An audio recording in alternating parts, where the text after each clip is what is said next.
So what is failure to you? Let's start there. If one defines success as a progressive realization of a worthy ideal, then by definition failure must be in no longer trying. My grandmother says, we learn more from those things that we don't get right the first time than from those that we do. What was that moment that was scary to you when you failed? The biggest failure, I suppose,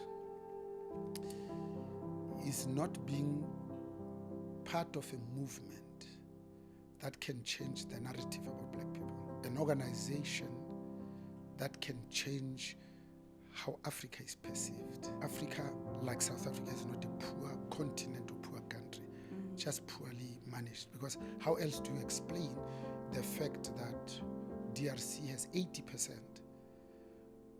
of the cobalt that the world needs to manufacture electric vehicles and batteries that power them, and yet it's amongst the poorest countries in Africa? If wealth is the inevitable outcome of both hard work and enterprise, then every woman in Africa should be a dollar billionaire. You know, J. Edwards Chamberlain, in his first book, he's a emeritus professor of English and comparative literature, says, if this is your land, where are your stories? My guest today is chairperson of the Bidvest Group, Prof. Bonang Mohale. From advising the G20 to steering major corporations like Eskom, he's a powerhouse of influence and integrity. Join us as this presidential award recipient and author of Lift As You Rise reveals how embracing every stumble has led to his extraordinary rise. Welcome, Prof. Ngiyabonga sisi Nontokozo Nkosi yami. Yini wenze wavuma? Why did you say yes to having this conversation with me today? One, because I love women. So Great. You look like a woman to me. 1,000%. Yes, but most importantly, you know, J. Edwards Chamberlain, in his first book, he's a emeritus professor of English and comparative literature, says, if this is your land, where are your stories? In search of common ground. If we don't tell our stories, it is possible that somebody will tell them in a manner that we may not like. Yeah. So we must think for ourselves. Because if we don't think for ourselves, we place our future in the hands of others. It is up to us to create our own new world. I think our children expect it from us to tell our own stories. Yeah, yeah. So what is failure to you? Let's start there. If Give us your definition of failure. If one defines success as a progressive realization of a worthy ideal, then by definition failure must be in no longer trying. Because as long as you are trying, you haven't failed, have you? Yeah. Because most of the successful people we know have tried not once, sometimes more than 7 times before they get something right. My grandmother says, we learn more from those things that we don't get right the first time than from those that we do. Is that how you were raised? I love that your grandmother said that. Is that Bonang as a teenager? Is that what you knew, that your first attempt not gone right is okay at home? Yes. Yeah. That's how I was raised, because I'm a typical South African product. Mothers would be working at somebody else's house as helpers. Fathers would be at the mines. Then logical parents would be our grandparents. And most of us grew up calling our grandmothers mama. And only later, when we could comprehend, we knew that actually usisi is actually our mother. So all the culture, the counseling, the holding by the hand was done by the grandmother. Yeah. And that's why now today in hindsight, we know that they are probably amongst the wisest people we've ever met. Growing up, what was that moment that was scary to you when you failed before you became this accomplished business leader? I've failed at so many things, I don't even know where to start. That cannot be true. But the biggest failure, I suppose, is not being part of a movement that can change the narrative about Black people. Part of an organization that can change how Africa is perceived. Because it can be that 31 years into democracy, that poverty still has primarily a black and feminine face. That Africa is only known for its coup d'etats, famines, droughts, that nothing sustainable in the short term, whilst we are busy building this notion of long-term resilience, ever come from Africa. And yet we know that Africa, like South Africa, is not a poor continent or poor country, just poorly managed. Because how else do you explain the fact that DRC has 80% of the cobalt that the world needs to manufacture electric vehicles and batteries that power them? And yet it's amongst the poorest countries in Africa, second only to Haiti in the north in terms of poverty. That if wealth is the inevitable outcome of both hard work and enterprise, then every woman in Africa should be a dollar billionaire. So when I come to personal failure, of course, I went to medical school, went to Wits to study MBBCH. I genuinely believed that I'm just as good as the best. That's why I didn't go to the University of Natal Wentworth Black section, or to the Medical University of Southern Africa, Medunsa, that was designed just for Black people. I wanted to go and compete with people, especially white people, because I couldn't understand why, if you think you are the best boxer in the world, you will need 119 pieces of legislation to protect you, to protect where you live, to protect your space, to protect your trains, your beaches, and your homes. Because that's what apartheid did. And I thought, look, if you're a good boxer, let me go into the ring with you and let's see whether I can try my luck. Because the world remembers not those people who did maintenance work, but the people that swam against the current, who were wartime CEOs. That's why we remember Winston Churchill, because he's a wartime president. We want to remember a president who came in and found a successful country and kind of maintained it. Exactly. So at that point, Bonang, at university, and you are competing with people, you are seeing yourself as fit and matching the best they have in that environment. How were you able to work with that voice in your head that could have created doubt or brought about the things you lack that could stand in the way of what you want to accomplish?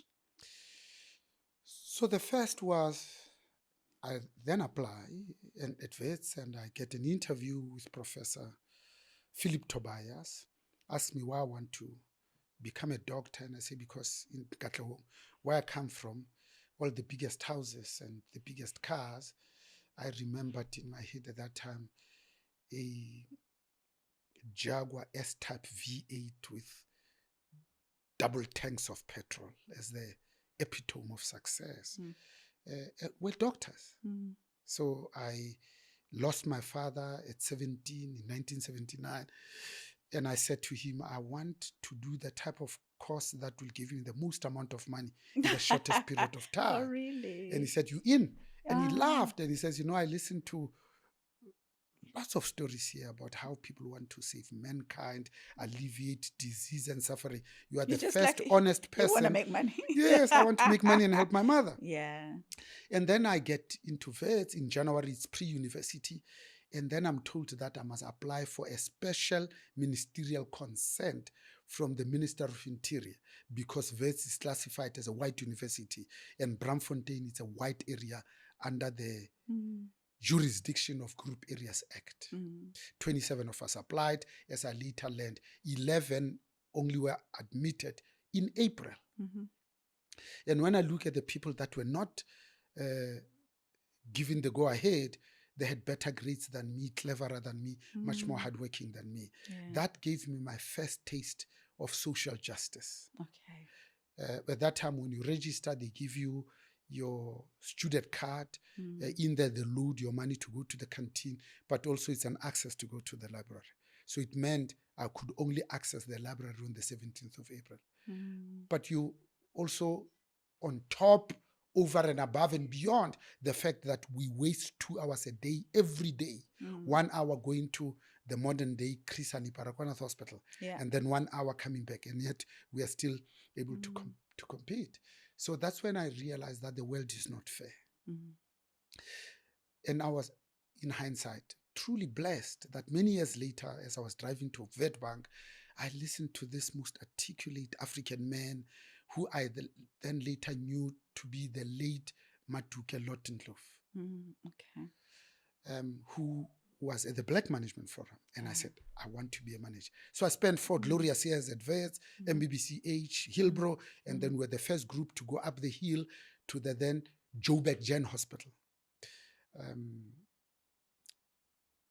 And after 4 years, I said, you know, as a GP, I can only maybe see 1 patient at a time. But if I'm a supervisor, I can talk to 8 people at a time. I thought that impact will be massified. So it took me a long time to tell my mother that I want to drop out of medical school. And I ultimately did. Now, in hindsight, that was probably the second best decision I've ever made in my entire life. Sure. And what conversation did you have to have with your mom in order for her to support the decision you were making? Because I know as parents, when our kids are not focused or changing paths, sometimes the worry is, are you clear on what you want? And are you clear on your role? Are you like focusing to pass? Are you aware that the world is not always going to make things easy for you? How did the conversation with mom pan out, and what gave her the confidence to support you? So it was the 17th of April 1984 when I decided this is maybe not the best decision. And I only told her after I found a job. Because I thought, if I tell her now, she says, so what? So I said, let me go find a job first. And after I found a job, and I said, here's my first pay. He said, what? And I said, because... And the money was good? It wasn't bad. Okay. Yes. And I thought it would mitigate. Would mitigate a little bit. And she looked at it and she was angry with one eye and elated with another eye, because it demonstrated to myself that I could earn my own money. Yeah. Let's talk about how you lead today. When you think about the leader you are involved in several spaces of influence. What has prepared you to be so focused on your mission? And you are a big a promoter of transformation, transforming the economy, making sure that access is fair and readily available to those who deserve opportunities. Today, I lead, not just manage, because I've now worked out the difference. That management is about the effectiveness and efficiencies in climbing the corporate ladder of success. Whereas leadership, it's about being genuinely obsessed with the development of others.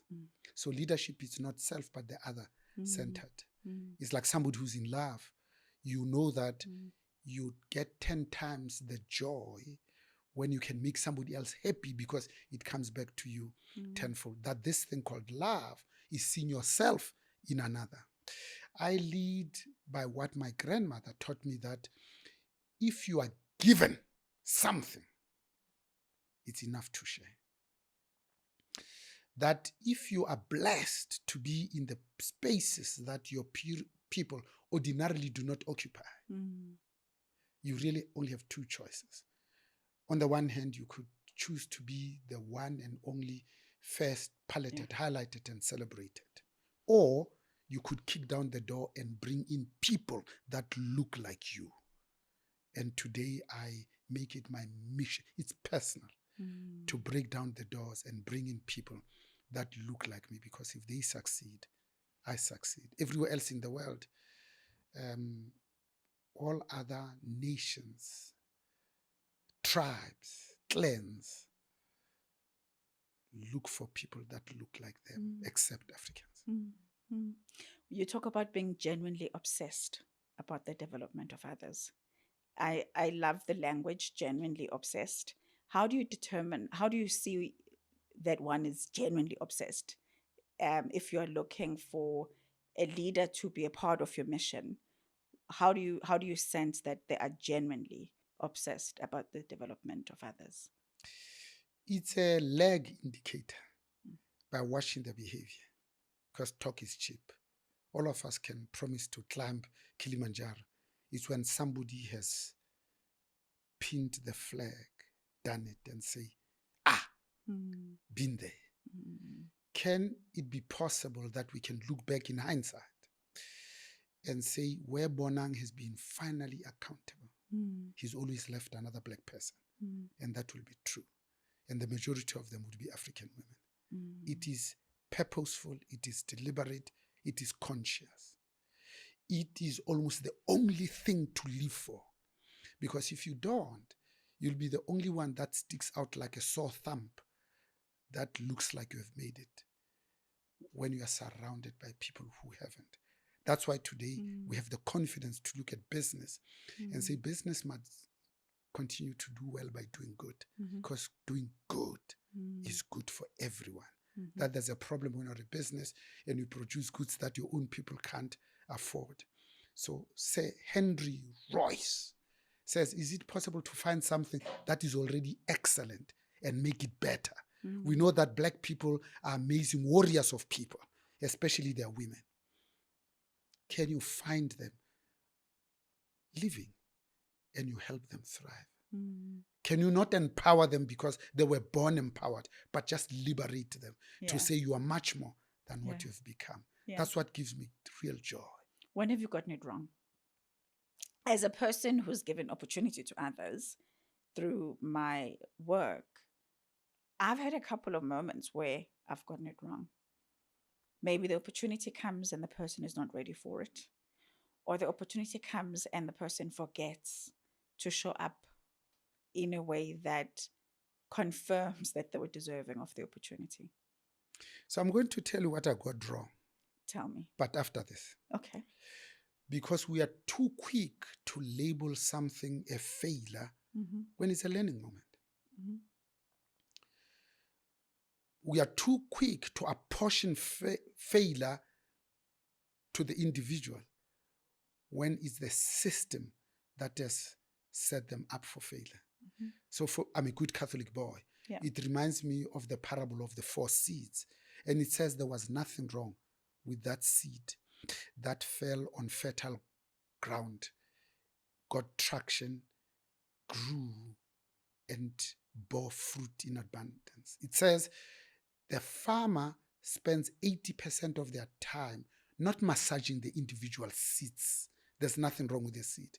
But they spend 80% of their time tilling and preparing the soil. Because every individual in a right environment, when the culture has been worked and is accepting and is receptive, you can bear fruit in abundance. So the system often fail people, not people themselves. You know, magic happens when you put any student, any pupil in front of a good teacher.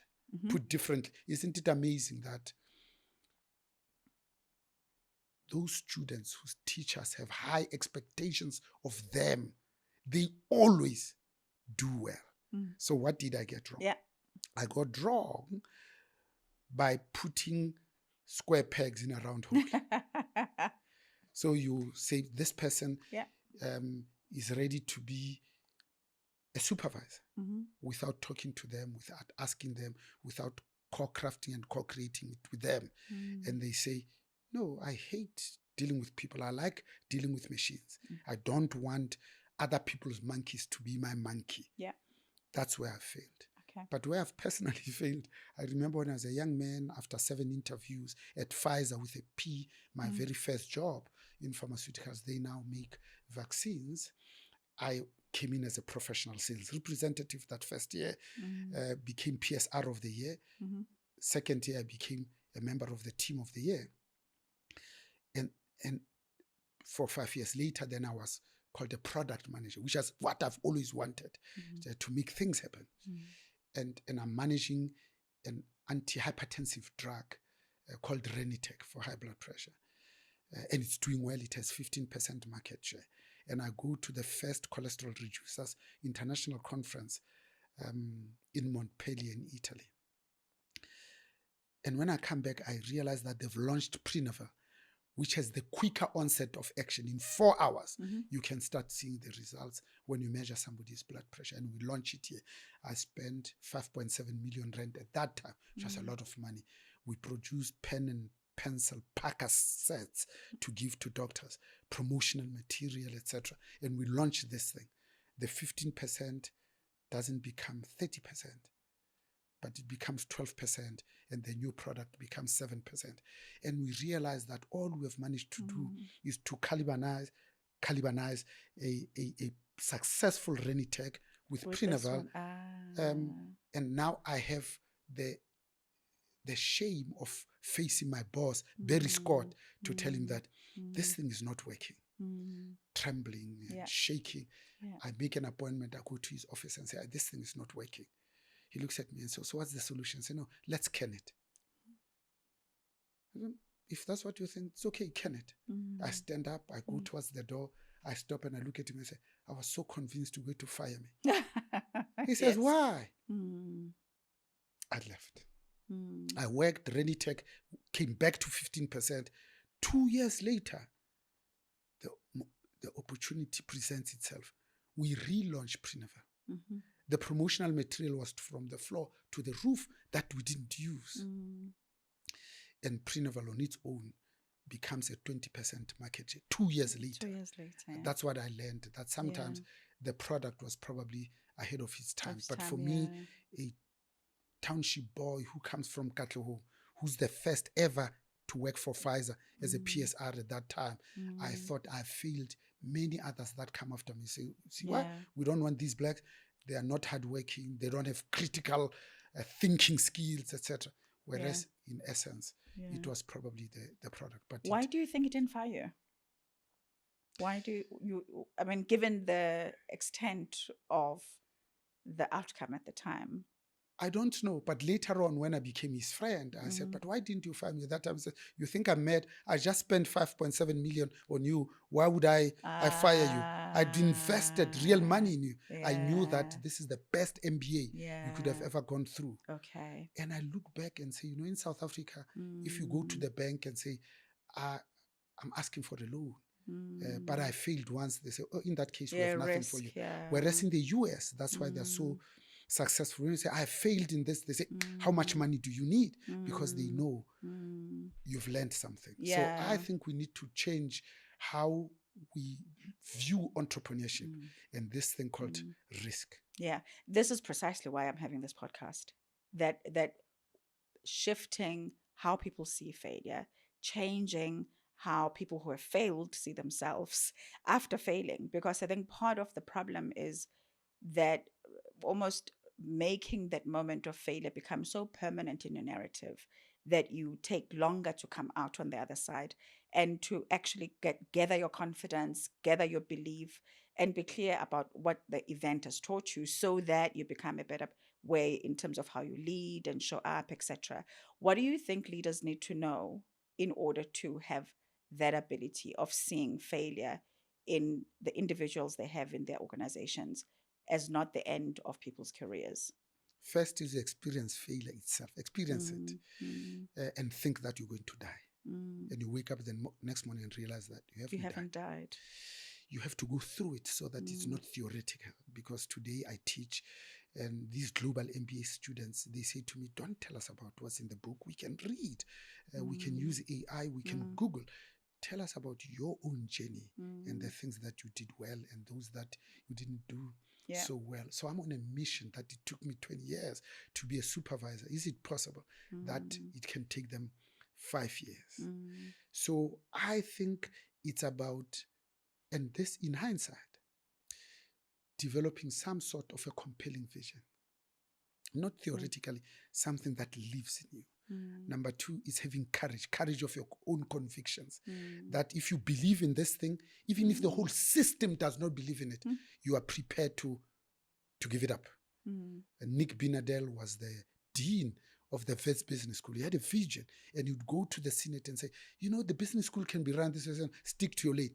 I think we can achieve more, stick to your lane. He took his bags and he packed and he walked the streets and he says, I'm going to open a university of my own where I can do what I think is going to work. Really? No. He meets Johan van Zyl, who's the vice chancellor at Takis. And Johan says, I see your vision. He gives me 100 million. And he starts the Graduate Institute of Business Science. This is the second person in my life that I've met who have formed a university as an individual, not as an institution. The other one is Teddy Blecher. He started Cedar City Campus. I was the MD of Otis Elevators. I said, no, I want to serve on an advisory board because I know the difference between income and cash. But I give you the buildings that we own in Braamfontein. But the maintenance of these lifts will do free for you, because he had targeted all the students that have been rejected by other universities, who were predominantly black, who didn't have good grades. And says, there's nothing wrong with these kids. I just want to show that I can be a good teacher. I said, I want to be part of that soil, of that environment, of creating a culture that allows people to feel okay to fail. That culture that say, here we'll set you up for success. We won't say, show us what you can do, but we'll put in systems and processes that can create holding spaces so that you can be yourself. Do you believe that our learning institutions can do better with regards to preparing people to navigate the highs and the lows? And actually, I think even at a point of delivering results, raising kids who are at university now, that moment of attaching that failure on the test has actually psychologically quite a deep mark that they carry with them for the longest time, sometimes getting in the way even of their confidence. No. I think our universities are useless. I say so because I'm a chancellor. I know you are of the University chancellor. of the Free State. Yeah. What? Because we teach today the same way we were taught 150 years ago. By the way, University of the Free State is 121 years old. And nothing. The method is still mostly the same. It took them 120 years to have the first female vice chancellor. Sure. But we are useless because for the last 10 years we've been talking about 4IR. And yet we didn't realize that when artificial intelligence learns, the students are going to be cleverer than us.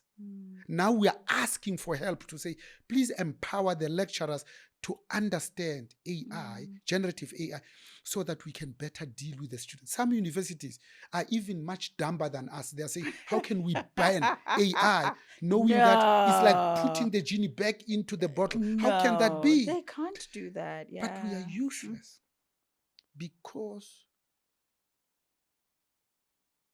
150 years later, we still have not solved some of our most basic challenges. Number one, can we bring about an inclusive academic excellence in the assessment of merit? The students today are getting certificates. They're not passing because they've learned.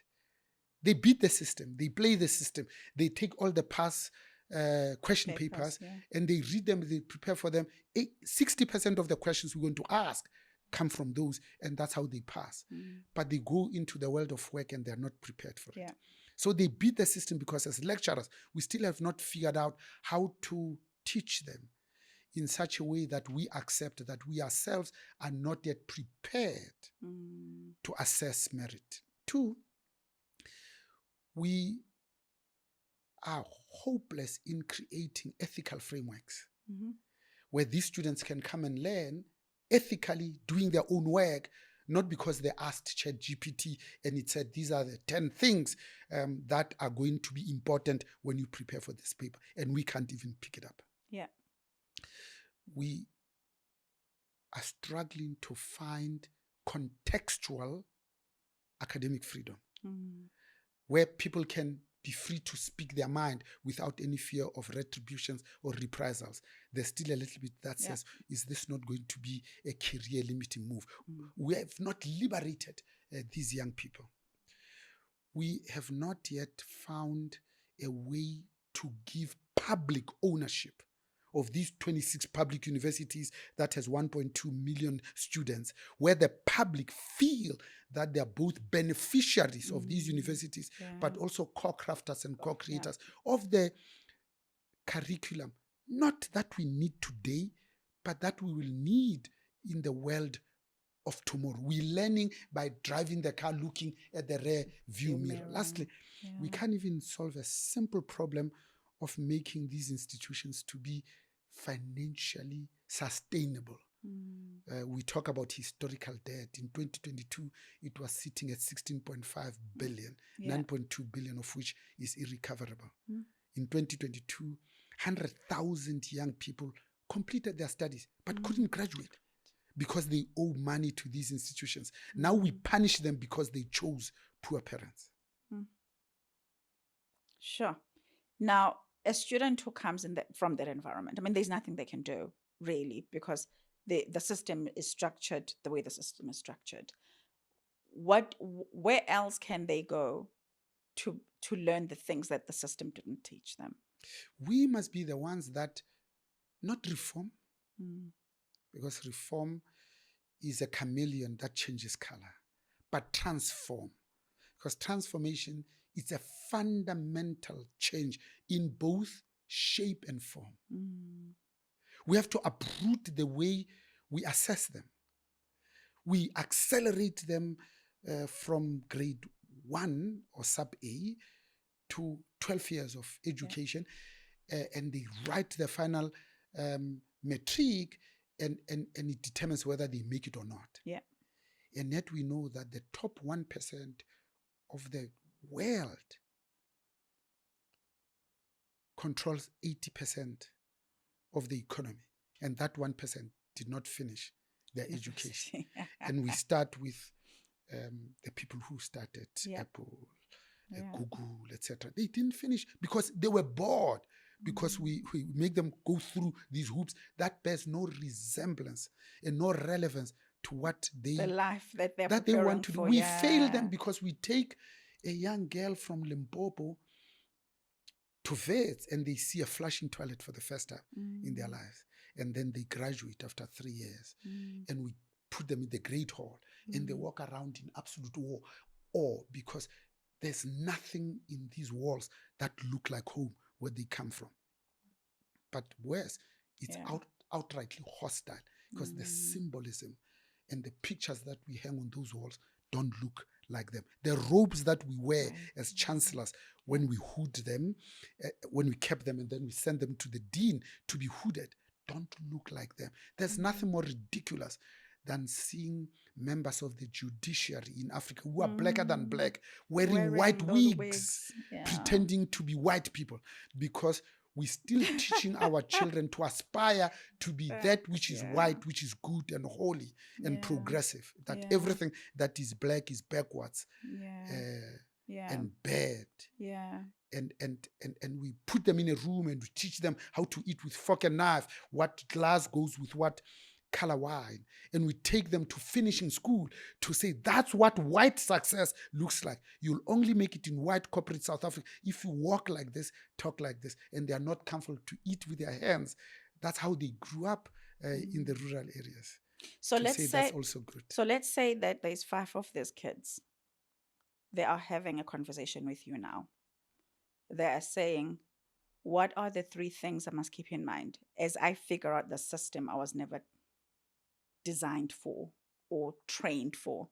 What would the 3 things be that you practically say, hold on to these 3 things as you grow as a girl from Limpopo to running a JSE listed entity, which is in your future? So first I would say, stop hating politics. Really? Because it's called a political economy, because politics have a disproportionate influence in what we do. It doesn't matter what you do in business. If the politics are fraud, we have to work 100 times more Yeah. before we catch up. My grandmother says, nature does not allow a vacuum. When the good women and men leave politics, the bad people would fill that space and occupy that space, and they'll boss you and they'll tell you what to do. So it's about time that the good people come into politics so that they fix this thing called the political economy. Yeah. Put differently, it's about time that the good guys work as hard as the bad guys to make sure that this becomes a just, fair, and equitable society. Yeah. Number two, I would say to them, I've never met a successful person who's ever reached there on their own, that all of us got help. Some of us are successful because we were left with no option. So find people that look like you, that think like you, not because it's groupthink, because together you can accomplish that which on your own can take you inordinately long.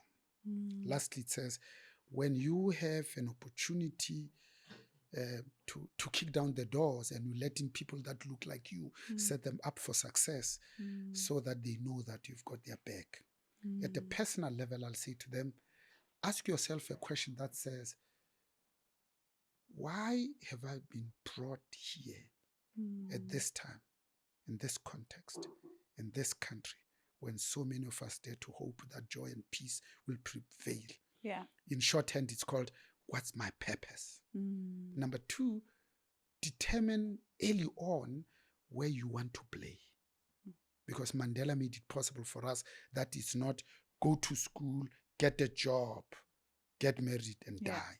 Yeah. You could be an MP, you can run your own consultancy company, you can start your own BE company. Yeah. But today you really have a good chance of being one CEO of the top 5 companies listed on the JSE.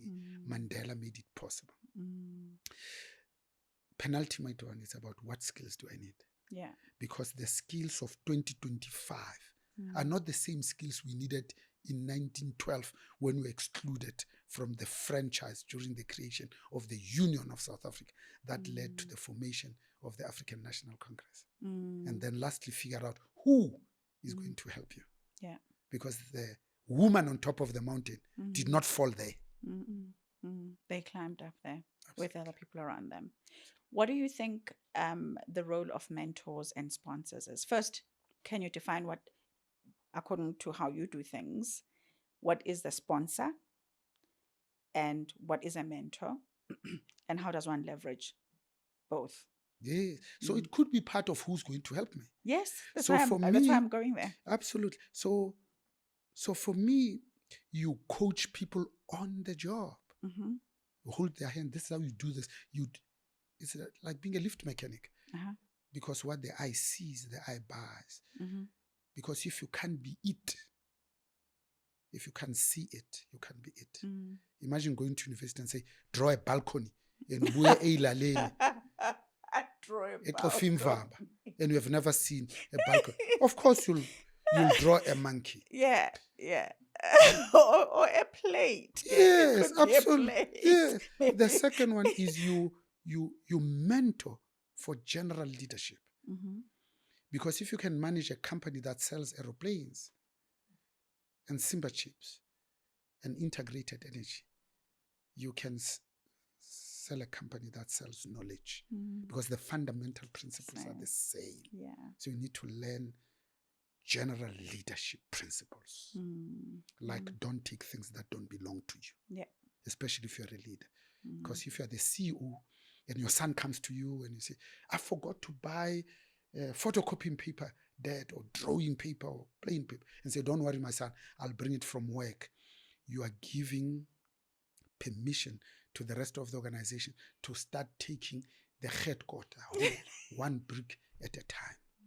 That even, if you are the president of the country, even one paper, don't take it home. Absolutely.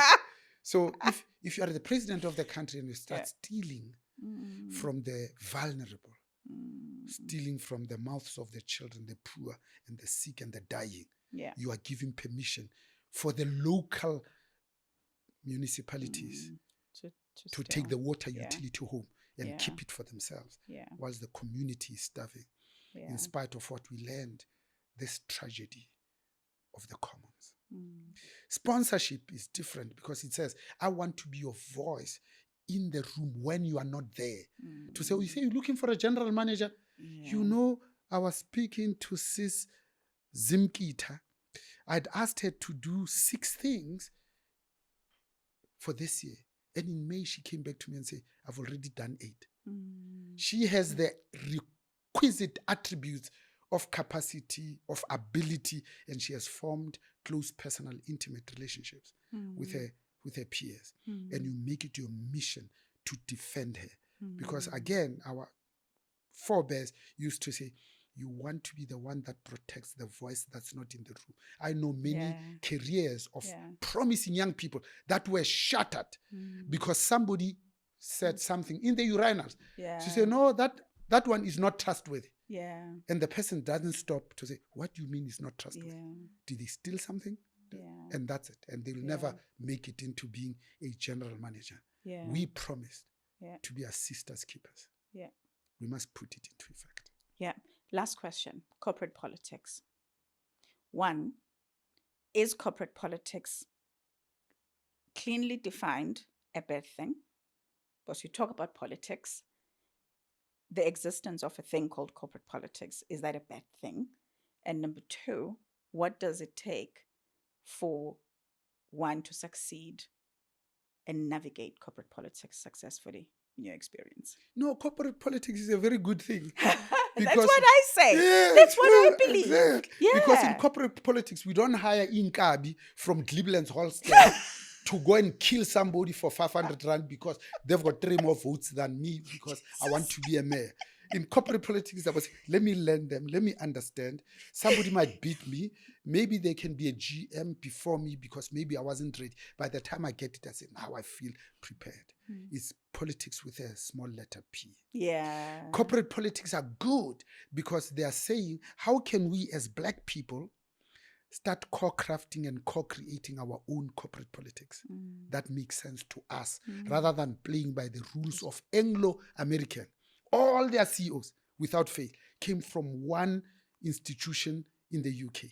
All of them had to run all the business units, and all of them, the last test was to carry the bag for the CEO to test their ability to hold confidential stuff. And then they also become the CEOs. Can we come up with corporate politics that says it's wonderful to sit under a gum tree, like our forebears used to do, when we say, Morena, to say, guys, I've got a conundrum. The lady down the road has just been accused of witchcraft. How do we handle this? And you shut up as a king and you hear the collective thought processes of others. And you stand up there and say, as a people, as a community, as a tribe, as a clan, we are going to root out the gendering of witchcraft. Because not all witches should be female.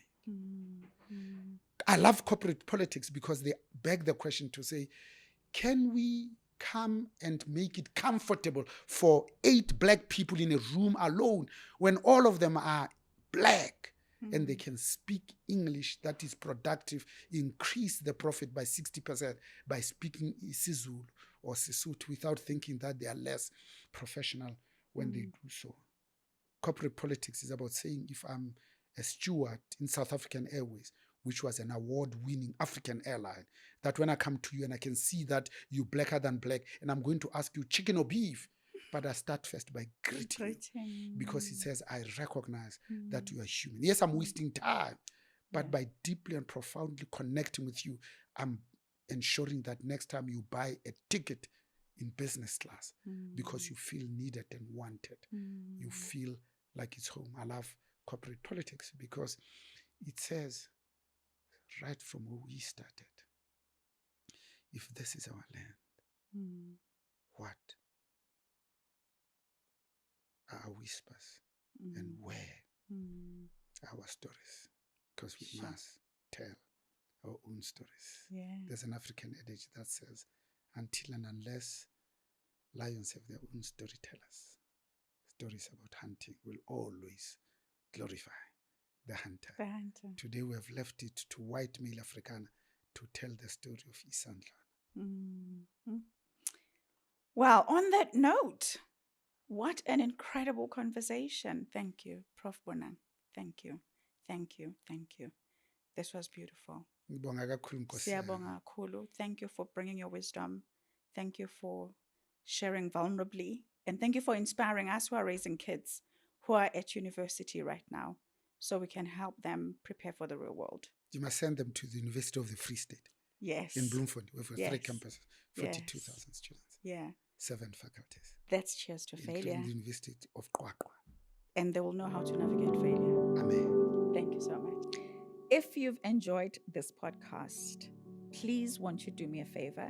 Click the subscribe button as well as the notifications button so you know when we've got new content on our YouTube channel.